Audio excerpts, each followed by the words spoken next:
Florida State's membership in the ACC is no more. Yes, these are words that a lot of Nole fans would like to hear, but they aren't realistic in the short term. But what could the ACC do in order to bridge the financial gap that is growing by the second with the SEC and the Big Ten? Is there really some sort of advantage that the ACC could tap into to help itself out financially? These are some of the things that Commissioner Jim Phillips talked about to our own Irish O'Fell of Warchant.com and the assembled press this week at Amelia Island. Today's video on Warchant.com features audio from Jim Phillips and then reaction from our own Jeff Cameron show on Thursday, May the 12th. Before we get going, make sure to hit the like button underneath this video, everybody. The more likes you get, the more cool content we can put up right here on Warchant TV, and subscribe to this channel. We'll be on your homepage of your YouTube app and at youtube.com. Without further ado, here is 3 minutes of Jim Phillips talking about where college football might be going, followed by reaction, speculation, and some fun with it with an FSU spin from the Jeff Cameron show. Enjoy.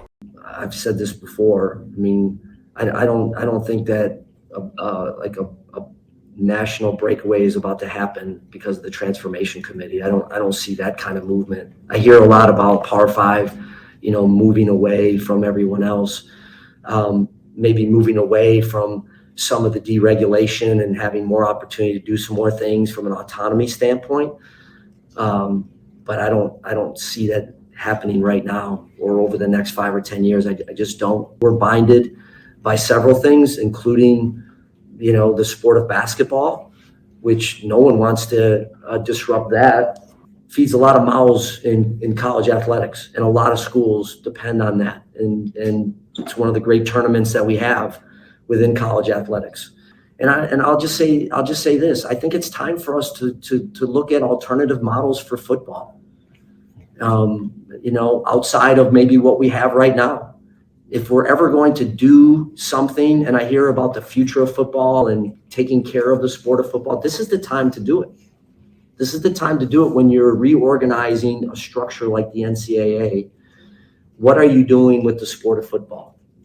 Does it need to be managed separately? Do you need to have a governance structure? Those are questions we should be asking ourselves. And when I say the sport of football, I'm really talking about the 10 FBS conferences in Notre Dame. Those are the conferences that have said we are committed to this type of resourcing. Some do it less, but a minimum of 85 scholarships, and then everybody else decides how much more they want to do, whether it's in their stadium or resources or salaries or those kind of commitments. And that's what I want to do, and I think we're going to do collaboratively. He also noted that Jim Phillips there speaking at the ACC meetings, Amelia Island, our own Irish O'Fell there for Warchant.com, talking with Coach Norvell, talking with the commissioner as well. And if you listen to that entire press conference, you'll hear Ira in that. You'll also hear our friend David Hale and others asking and pressing the issue of the revenue gap. And he said about that, some of what you just heard, but also we are trying to address that and close that as often and as quickly as we can. He did throw the caveat out there, just because you spend more money doesn't necessarily mean you perform better. And he cites the fact that the ACC has won more national championships. And of course, he's talking about all sports than any other conference. Yeah, it ain't football. Yeah. He's talking about than any other conference in the country in the last year or two, which is all well and good. Obviously he talked about the Florida State's success in winning soccer national championship, and talked about track and field and others. But of course, he knew that as he was saying it, almost as he was saying it, that everybody in the room was like, great. Yeah. What are you going to do about football, man? What are you going to do about football? Because that's been the point of emphasis. So he circled back and quickly said, look, that's, even though we've had those successes elsewhere, that's not an excuse to not try and close the revenue gap. I know that we've done a good job in this conference at winning and remaining competitive in those areas, but we know we have to have the money to continue to compete, and that gap cannot grow to tens of millions of dollars annually and have us expect to compete. I think that he's tackling that head on the best he can. He referenced the ACC, of which he's the commissioner, having meetings with ESPN, who is a 50-50 partner with the ACC. He's pointed that out more than once. and trying to discover ways, whether that is scheduling or whatever it might be, which it's not going to be scheduling, to grow revenue and to shorten the gap. I hope that the gist of those conversations are not about schedules. I would like to believe that that conversation with your 50-50 partner should center around, you need to give us a lot more money. How do we get there? Because this isn't going to work. And since you're invested in this as a 50-50 partner, you should know that it doesn't help you if we continue to slide and go the way of the dodo. It would be great if they realized that and said, you're released, and we'll take the schools that we like and we move them on to a different classification. But I wonder if that is the existence, and I'm not talking about ESPN breaking the ACC contract necessarily. I'm saying they would. Oh, me too. That would be a day. That would be one of the happy. What a day! It's indeed. libations, whatever day of the week it is, if that's the case. Yeah. I just wonder if the CFP, which is what that sounded like David Teal's voice from up in Virginia, if the CFP does govern college football separate, and the NCAA governs every other sport, right, like swimming and tennis, right? Does that mean that the CFP could dissolve conference relationships? Probably not. Probably the TV contracts are too strong. Mm-hmm. But you wonder if that's a door opener. Like the ACC exists under the NCAA as this thing. Yeah. And then there's this other league Swimming, altogether. Diving, fencing, tennis. And it's not without precedent, because there are other sports like beach volleyball or hockey that have different leagues that you've never heard of before. That's if you're right. a Power 5 football fan, you're like, what's the CCSA or what's the, right. There are divisions in the NCAA that are just completely different. Yeah. You wonder if they would apply different rules. And we're grasping at straws here, because you're saying that Jim Phillips is doing everything within his power. I agree that he is. No, I'm sure he is. But it's in his best interest to do so. The scope of his power is so limited that you're not going to get the answers that you want to get without an outside force helping move the scales. Well, quote, we talked with ESPN at length about some really, I think, high-level opportunities from a sponsorship standpoint to help generate revenue. They're as motivated as we are because we're 50-50 partners. Quote, in quote. I just quoted him directly. So, you might choose not to believe that. You might say, I don't believe that.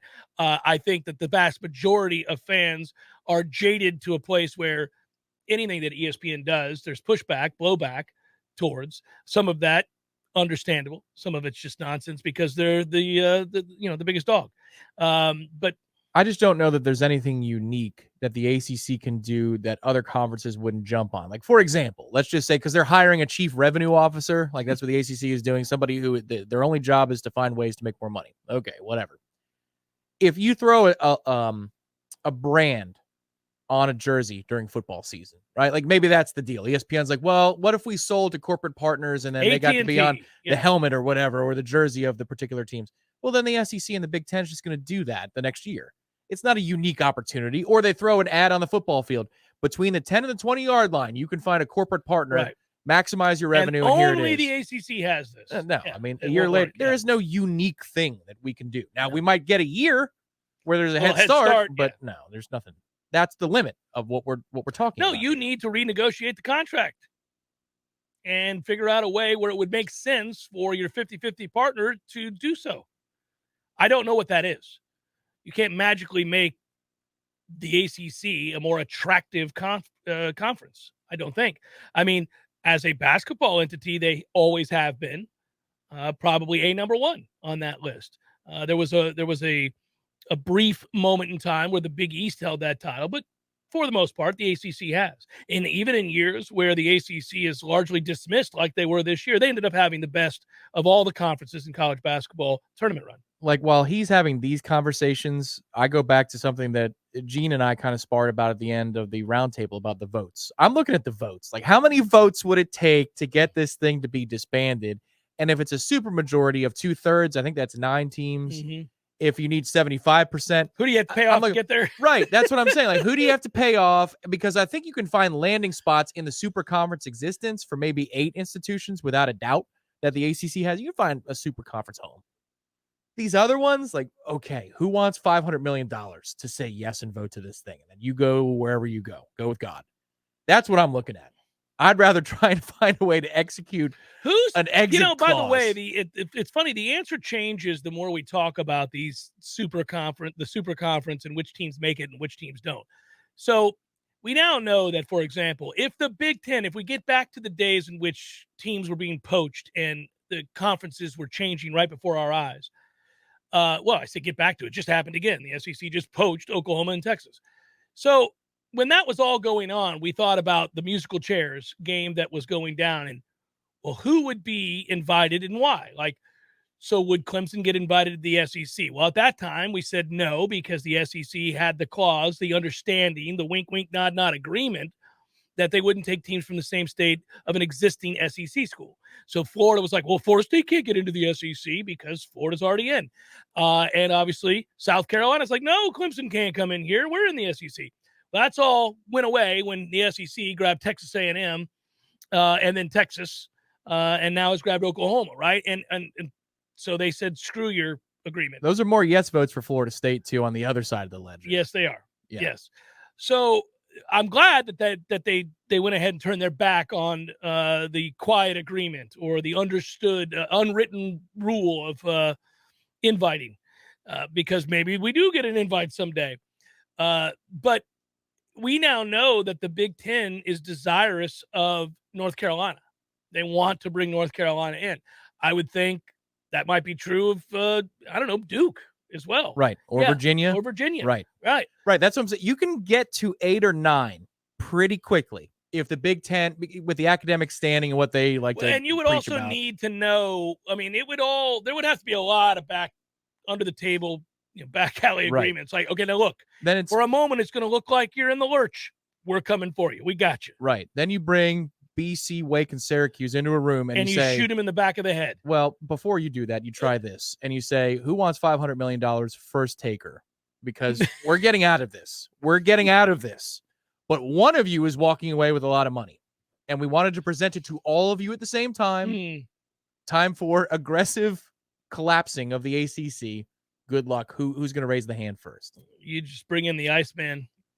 Kuklinski comes in and says, we're done here. Who's that?